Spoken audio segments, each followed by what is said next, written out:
We are having a distinguished speaker tonight, Mr. Syed Kamall. Mr. Syed Kamall is a member of the European Parliament, and he is also the leader of the Conservative group in the Parliament. He is also the member of the board of the Istanbul Network for Liberty. Thank you, Mr. Kamall, coming and joining us for this opening dinner. Floor is yours.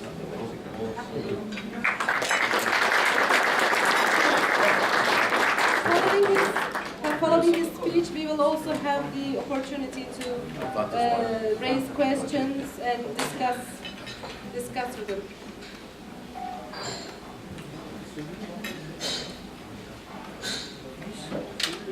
First of all, can you hear me? Yes. Yeah. Above the music? I'm sorry I have to. I know as liberals we believe in competition, but I think it's going to be a bit difficult competing with the music tonight. But I shall try my best and try not to sing too much. Can I also welcome you all here tonight? This is in some ways, when we think about the initial conversations that I had with a number of people about setting up such a network a few years ago, it's very exciting to see this number of people in the room already and eager to discuss ideas and engage in discourse and debate.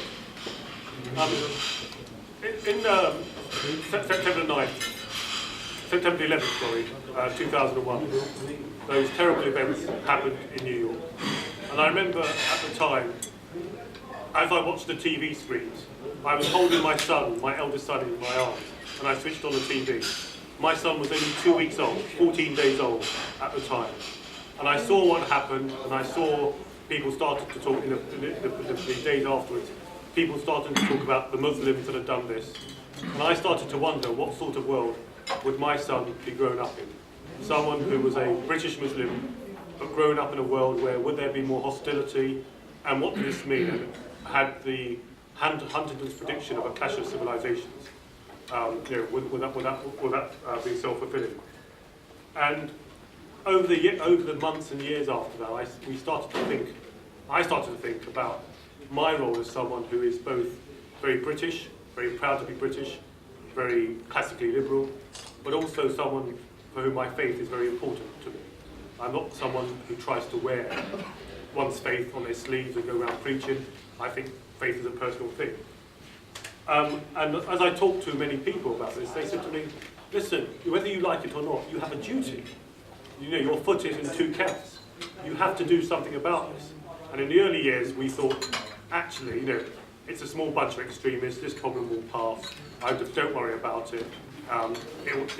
We'll just go back to living the way we were living. And as I started talking to more scholars about this issue, and started looking at the sort of legacy, if you like, of sometimes the Saudis, but others, investing over years in a certain interpretation of the Islamic faith that culminated in a position where people felt it was perfectly acceptable, indeed compatible, with their faith to go and kill innocent people. And I started to ask many questions. I was very pleased in the early years to talk to people like Linda Whetstone and Wan Saiful, and Julia Morris, and Attila Yega, and a few others, and we talked about how do we bring together people who are like-minded, who believe in a sort of liberal, open interpretation of Islam, to engage in that battle of ideas. Because actually, the important thing here is that if we are going to overcome some of these extremist interpretations of our faith, then we have to engage in a battle of ideas. I remember talking to some Bush advisors from the Heritage Foundation. I'm actually wearing a Heritage Foundation tie at the moment. And I was talking to them around when I first got elected in 2005. And they said, yes, we understand what you're talking about when you talk about the battle of ideas, but we think we can win this militarily. Quite clearly, you and I would know that wasn't true. And a couple of years later, I remember talking to them just before the end of the administration, and they said to me, remember that conversation we had a few years ago? We understand what you meant about the battle of ideas. We now have a hearts and minds policy. I said, well, that's very interesting. So what you do is, first of all, you bomb the crap out of them, and then you go and build tents and hospitals afterwards, and you think that's going to solve the problem, do you? And say, oh, well, actually, no, but, it's a hearts and minds policy. Yes, but what does that mean? And that made me even more determined, with Linda, with Wan Cypher, with Julian and others, to talk about actually how do we create a network. We are not alone. There are many people in the world, many Muslims in the world, who do not see any inherent contradiction between a free society and being Muslim, or being and their faith. But we have allowed, in many ways, the extremists to seize the agenda, particularly in the media. How do we fight back? How do we engage in that battle of ideas?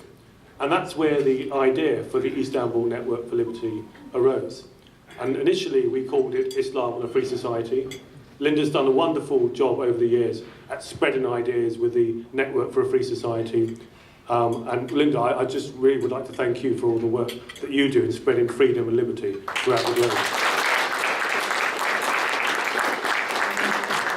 And here we are now in a room, and we are going to have a 2-day conference. I'm sorry I can't be with you for the complete 2 days. I have to go to Brussels tomorrow to take part in normal legislative processes and unfortunately trying to stop some of the damage that comes about from increased regulation.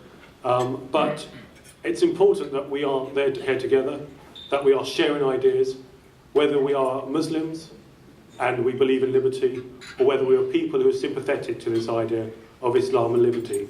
It's important that we get together, share the ideas, and as a network, grow the network, so that those of us who share our ideas, our ideals, can feel comfortable and come forward. And sometimes people who are maybe in a country where they're alone, or a part of a country where they are alone, can have the confidence that there's a network out there to support them. And I know we've talked about a number of ideas, that there are a number of texts that many scholars have written. There's a body of knowledge that's grown up around the ideas of Islam and liberty. Many of you have written many of these texts. And how do we spread these ideas? How do we translate them to other languages? And how do we make sure they're relevant to the audiences? How do we make sure they are heard? How do we engage in this battle? It's nice that we come together, we get into a room, we have 2 days of conference, and we feel much better. And we go away, we come back, hopefully, inshallah, for the 4th, and the 5th, and the 6th conference. But how do we engage in that idea while there are those who seek to portray Islam in a very narrow way, in a very, some would say orthodox, I think that's an unfortunate, but a very, an extreme way, or show there's no inherent contradiction. Actually say to some young people, impressionable young people, it's your duty to go out and create and commit these acts. Rather than go on a speech, I thought it would be interesting if we just threw out some questions that we should be thinking about. You have a packed programme, you have some very interesting discussions and debates, but some of the things that we have to ask ourselves as we go forward and engage in the battle of ideas. How do people see Islam? Is it an identity or is it a faith? Is it a faith that what credibility with those who do not strictly adhere to the faith will have when they're trying to spread the ideas? I was at a launch of an organisation a few years ago called the British Muslims for Secular Democracy. And the question I asked is, how do you make sure that people do not see you as an irreligious organisation, not necessarily anti-religious, but irreligious organisation? How do you stop those who seek to impose a more extreme interpretation of faith, portray you as irreligious or anti-religious? How do we tackle that? And does that mean you have to be religious, or seem to be religious to spread the ideas? Do you have to be a Muslim to help spread the ideas of Islam and liberty? Or, and what role for non-Muslims, many in this room, who are very sympathetic to that idea and have written wonderfully about Islam and liberty and capitalism. What is the audience? I remember Till and I having a conversation. Is it the intellectual? Are we talking about, when you think about the Institute of Economic Affairs and the Atlas Foundation, you educate the intellectuals and then that trickles down to society? Or is it the mass population? And if it's the mass population, how do you reach some of those more difficult to reach populations? Think about an illiterate population in rural Afghanistan or rural Pakistan. Or actually, are we saying, no, we have to reach the intellectuals, then we reach the imams, and those are the people who spread the ideas of the faith? And also, how do we tackle those who've embedded themselves People often ask the question in Britain, but in many European countries, why is it that people vote for these brotherhood parties? Or vote for these Hamas, for example, or the Brotherhood? But when you look at what these political parties do, what these movements have been doing, for many years they've been providing welfare without the state. Where the state has failed, they have gone in and they've provided these services and have got popular support. Is that a way for our movements, if we build a movement, to sort of fight back? And the other question is, we have Muslims from different parts of the world here. What credibility would a Muslim in one part of the world have if their work was translated into the local language of another country?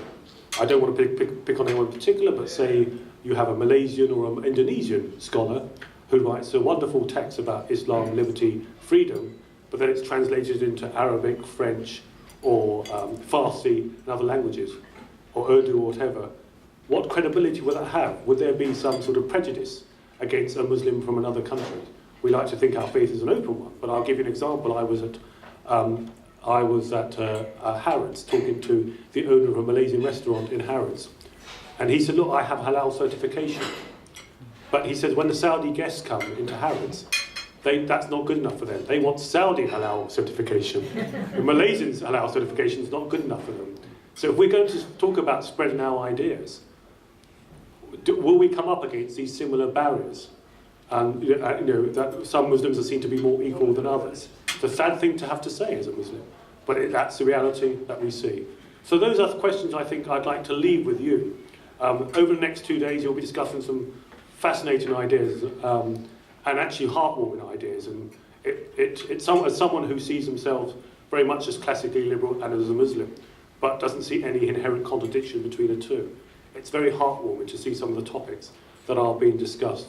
But if we are going to continue this battle, or engage in this battle of ideas against extremists who wish to portray our faith in another way, we have to think about some of these questions long term. Thank you very much.